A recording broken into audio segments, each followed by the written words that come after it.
이 알코올이나 인터넷, 도박, 마약 중독으로 인한 사회 경제적 비용만 연간 109조 원에 이른다고 하죠. 자발적인 내담자나 치료자 같은 경우에는 스스로 원해서 왔기 때문에 어떠한 역경이 있으면 그것을 이겨내려고 하는 반면에 몸을 움직이고 브레인 명상을 하면서 그동안 집착하고 중독되었던 많은 것들에서 벗어나 홀가분해지고요. 안녕하세요. 브레인 셀럽 중독된 뇌 2부에서는 중독에서 벗어나는 방법에 대해서 이야기 나눠보려고 하는데요. 우리나라에는 알코올 중독자 155만 명, 인터넷 중독자 233만 명, 도박 중독 220만 명, 마약 중독 10만 명, 그리고 성 중독자 200만 명 등으로 818만 명이 5대 중독에 빠져 있다고 합니다. 더욱이 알코올이나 인터넷, 도박, 마약 중독으로 인한 사회 경제적 비용만 연간 109조 원에 이른다고 하죠. 그래서 중독과 중독에서 벗어나는 과정을 다룬 영화 한 편을 준비했습니다. 영화 내 어깨 위 고양이 밥입니다. 함께 보시죠. 뮤지션을 꿈꾸며 런던에 온 제임스는 녹록지 않는 현실을 잊고자 마약에 손을 댔고 결국 노숙자로 전락해버렸습니다.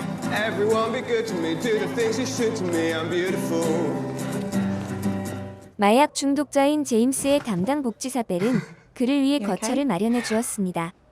You're going to stay in the program, and you won't miss our next meeting. I promise you. Cross my heart, hope to die. Okay.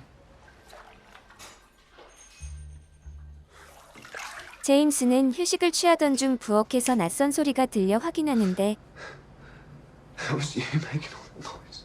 그 소리의 범인은 배고픈 길고양이였습니다. You're a thief, are you? Stealing all my cornflakes, Can't take care of you. 고양이에게 밥이라 이름을 지어준 제임스는 작별 인사를 하고 So long, Bob. 버스킹을 하기 위해 버스를 타게 됩니다. 그런데 밥이 언제 뒤따라왔는지 그가 탔던 버스로 올랐다 제임스를 찾아왔습니다. What are you doing here? Hey, no, don't go over there. He's not even my cat. He's just followed me on to the bus. Haven't you? Hey, please, Bob. 복잡한 런던 시내를 돌아다니기 위해 기꺼이 밥에게 자신의 어깨를 빌려준 제임스. 어깨 위에 있는 고양이로 인해 사람들에게 관심을 받고 그의 버스킹도 성공적이었습니다. 버스킹을 하고 있는 제임스와 밥. 공연을 보던 사람과 싸움에 휘말려 경찰서까지 가게 되고 버스킹도 금지를 당하고 맙니다. 그 후 제임스는 밥과 함께 잡지 판매원으로 일을 하게 됩니다. 그런데 덩치 큰 개에게 위협을 느낀 밥은 도망치게 되는데 그렇게 한순간 혼자가 되어버린 제임스는 밥의 빈자리를 느끼며 마약상을 찾아가게 됩니다.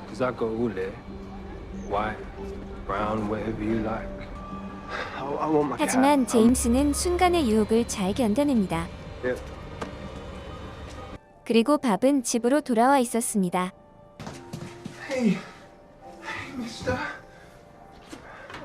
마약을 끊기 위해 하루하루 고통을 참고 견뎌낸 제임스. 그리고 그런 제임스 곁에서 묵묵히 자리를 지킨 밥. 결국 제임스는 밥과 함께 마약 중독을 극복할 수 있었습니다. 제임스와 밥은 유튜브 스타가 되고 둘의 이야기가 책으로 나오면서 사인회도 개최하게 됩니다. 밥 덕분에 새로운 삶을 살게 된 제임스는 어려운 사람들을 위해 살기 시작했습니다.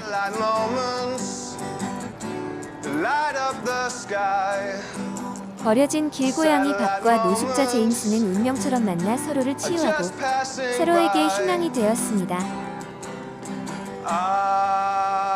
지금까지 중독에서 벗어난 제임스와 고양이 밥을 그린 영화 내 어깨 위 고양이 밥이었습니다. 네, 굉장히 따스한 영화인데 많은 의미를 담고 있는 것 같은데요. 두 분 영화 어떻게 보셨습니까? 결국 제가 생각하기에 중독이라는 게 사랑의 결핍에서 오지 않을까 생각합니다. 외로움, 또 불안, 자존감을 채울 수 있는 무언가를 만난다면 이 영화에서처럼 누구나 중독에서 벗어나지 않을까 생각해 봅니다. 인간관계든 어느 대상의 관계가 참 중요하다는 것을 알 수가 있습니다.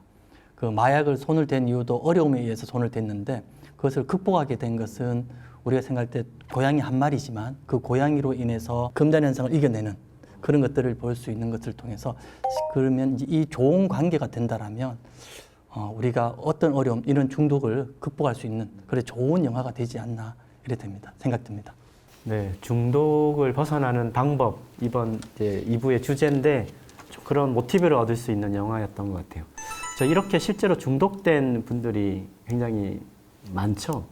네, 아무래도 영화에서처럼 마약 중독은 없지만 게임이나 술처럼 일상생활에서 중독될 수 있는 사례가 있는데요. 그 내담자인 경우 40대 여성분인 경우에 6년 전에 어머니가 돌아가셨는데 그때부터 술을 마시고 술을 마시지 않으면 잠이 오지 않았습니다. 그러다가 점점 술을 마시면서 자기 조절이 안 되고 취할 때까지 마시고 또 자살 충동을 느끼기도 했었고요.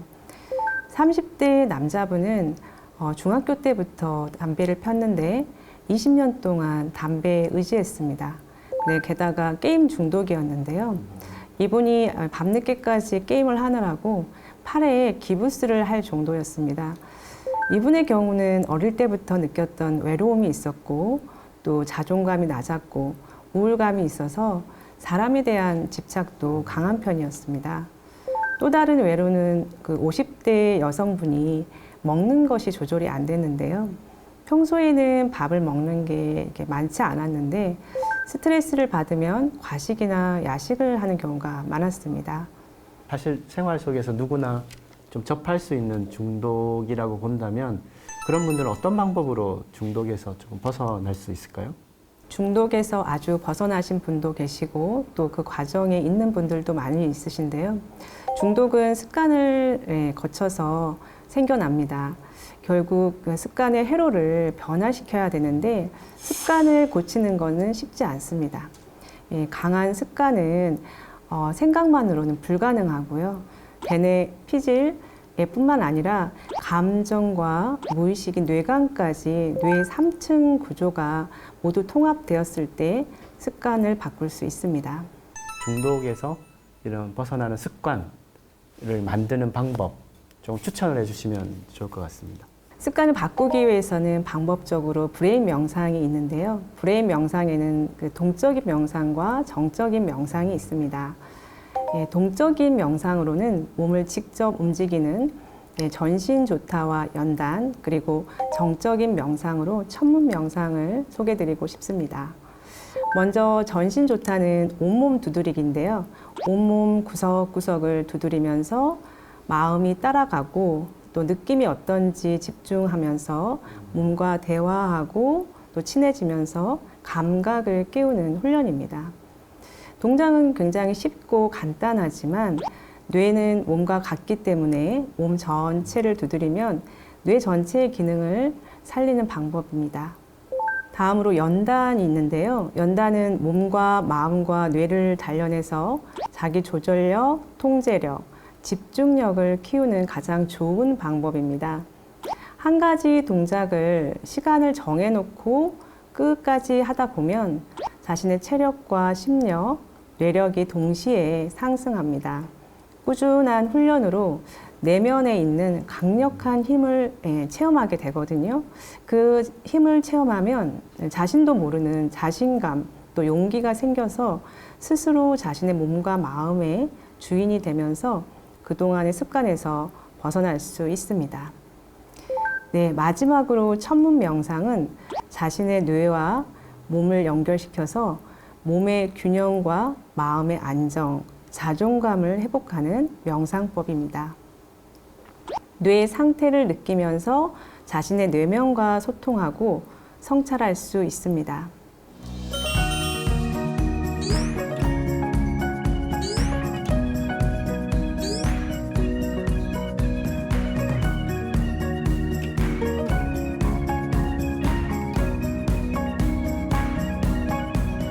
저희 장 교수님께서도 실제 좀 중독에서 벗어나는 심리 치료 이런 것도 많이 하실 것 같은데 어떤 치료 필요하다고 보시나요? 예, 우리가 이제 그 치료든 상담이든 간에 먼저 이제 자발적이고 능동적인 참여가 필수적이지만 특히 이제 중독 치료 경우에는 무조건 자발적인 치료가 더욱더 중요하다고 봅니다. 중독 치료는 초기, 중기, 후기 단계로 나뉘며 그리고 초기 단계에서는 종합적인 심리평가 및 동기 강화 면담이 이루어집니다. 무엇보다 이 동기 강화가 굉장히 중요한 부분이 있어요. 우리가 평가 및 면담을 통해 가지고 그 사람이 어느 정도 될지 보고 철두철미하게 그러면 이렇게 진행되겠다 계획을 세우게 됩니다. 중기 단계에서는 자기 조절력 회복, 스트레스 관리 기술, 거절 기술 등을 훈련하게 됩니다. 자기 조절 훈련 같은 경우에는 인지 치료 및 행동 수정 기법을 적용하게 되고요. 스트레스를 관리하고 대처하기 위한 문제 해결 기술과 의사소통 기술을 익히게 됩니다. 또한 중독 재발을 방지하고자 주변의 부정적인 영향 및 유혹을 최소화하거나 거절할 수 있는 거절 기술을 익히게 됩니다. 중독의 후기 치료 단계에서는 일상 재적응 또는 중독 재활 단계로 불리는데요. 재발 문제에 대해 대처하는 기술을 익히고 그리고 중독자의 지속적인 회복을 돕는 지지 집단과의 연결을 통해서 효과를 볼 수가 있게 되는 겁니다. 그 중독자가 자발적인 참여가 굉장히 중요하다고 하셨는데 사실은 그렇게 그 자발적으로 하는 사람도 있고 조금 그러지 못하는 사람도 다양하실 것 같은데 이것들에 대해서 그럼 응대가 달라지는 건가요? 자발적인 내담자나 치료자 같은 경우에는 스스로 원해서 왔기 때문에 어떠한 역경이 있으면 그것을 이겨내려고 하는 반면에 비자발적인 치료자나 내담자인 경우에는 끌려왔기 때문에 일단 상담자와 치료자와의 먼저 이제 관계가 먼저 이제 형성이 되어야 되고 그를 통해서 정말로 치료를 해야 되겠다는 구체적인 목표, 앞에서도 이야기한 것처럼 동기 강화가 이루어진 상황에서 이제 치료가 가능하다고 볼 수 있습니다. 시간도 엄청 더 오래 걸리겠네요. 예, 오래 걸릴 수도 있고 또 실패할 확률도 상당히 높고 앞에서 봤던 이제 뭐 밥이라는 고양이 이제 영화를 보더라도 그 치료자는 원했습니다. 자기가 치료를 받기를 원했기 때문에 그 내담자는 빨리 이제 바꿀 수 있지만 대부분의 사람들은 그 유혹에 마약의 유혹에 빠지게 되고 그걸 이제 거절하지 못하기 때문에 치료가 참 어렵다고 봅니다.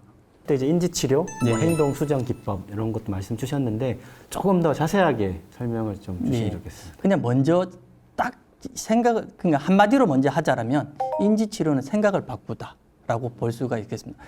나는 술만이 나만의 친구이다. 나는 술이 필요해. 도박을 해도 난 잃지 않아. 도박만이 내가 지금까지 잃었던 돈을 회복할 수 있어. 이런 생각들을 바꿀 수 있도록 해주는 것이 필요합니다. 내담자가 가지고 있던 그 신념에 변화를 주는 것이 바로 인지치료가 되겠습니다. 그래서 그런 이야기를 해요. 과연 그래도 바꿀 수 있느냐. 그래서 이것을 이례적으로 하는 것이 아니라 두드리고 다시 한번 생각해 보도록 이런 것이 어떤 결과를 내게 되는지 그리고 이전과 이후의 삶은 어떻게 되는지 이런 것들을 스스로 평가할 수 있도록 계속 이제 물어보고 답하도록 하고 물어보고 답하도록 하고 이런 이제 훈련도 또 필요하게 됩니다. 그리고 행동 수정 같은 경우는 중독 대상에 대한 자극과 반응을 해서 그 사람이 어떤 행위를 했을 때 거기에 대한 강화물을 준다든지 아니면 좀 벌을 준다라든지 이런 것을 해서 실제적으로 내 행동을 변화될 수 있도록 해주는 것이고 어떤 부분에서는 명상하고도 관련이 있다고 봅니다. 우리가 이완 훈련을 시키는데 어떤 경직되거나 그것이 필요할 때 마음의 조절을 통해 가지고 이런 상황에서는 이렇게 마음을 호흡을 통해서 그런 것들을 이제 끊어낼 수 있도록 하는 그런 훈련을 같이 들어갑니다.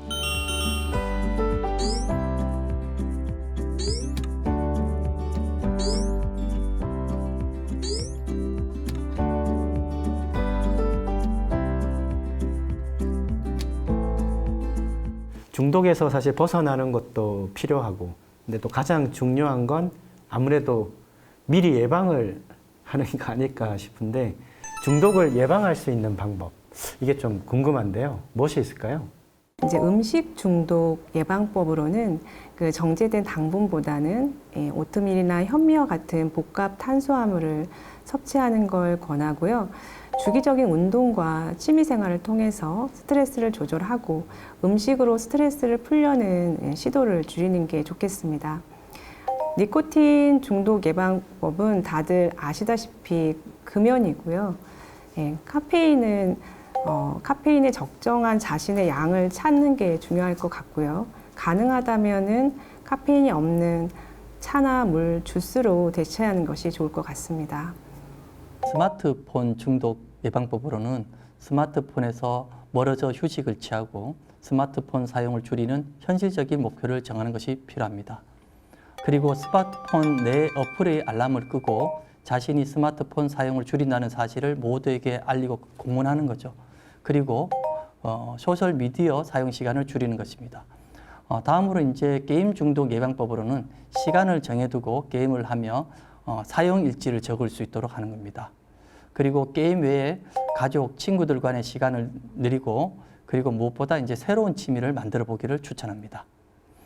그리고 이제 쇼핑 중독 예방법으로는 쇼핑을 하지 않고서도 충분한 삶의 즐거움과 쾌락을 느낄 수 있는 건전한 취미 생활 및 생활 방식이 필요합니다.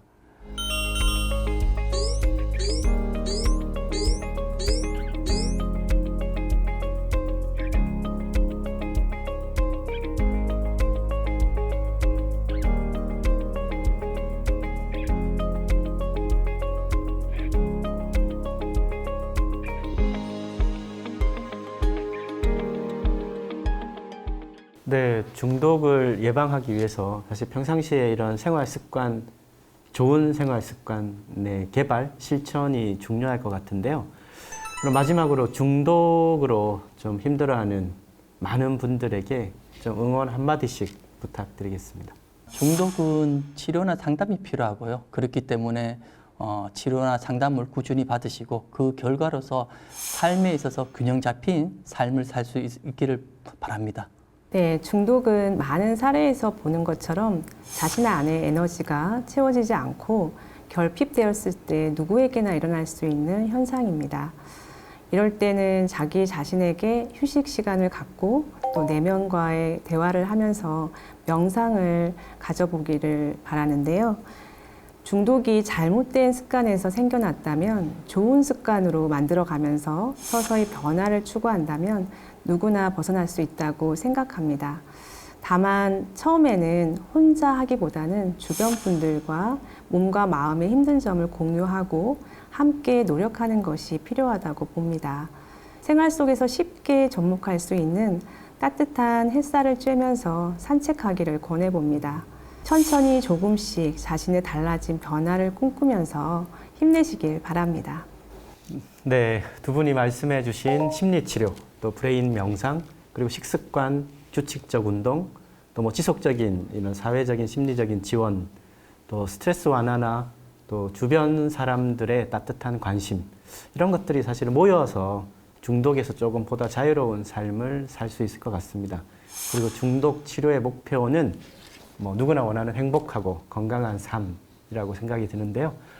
네, 지금까지 중독된 뇌에 대한 다양한 이야기 나눠봤는데요. 오늘 방송을 보시고 중독과 뇌, 그리고 뇌교육에 관한 다양한 궁금증 질문해 주시면 브레인셀럽에서 친절하게 답변해 드리겠습니다. 네, 브레인셀럽은 여러분과 함께 다양한 이슈를 뇌와 연결하여 재미있고 유익한 이야기로 찾아뵙겠습니다. 네, 두 분 오늘 함께 해주셔서 감사드립니다. 감사합니다. 감사합니다.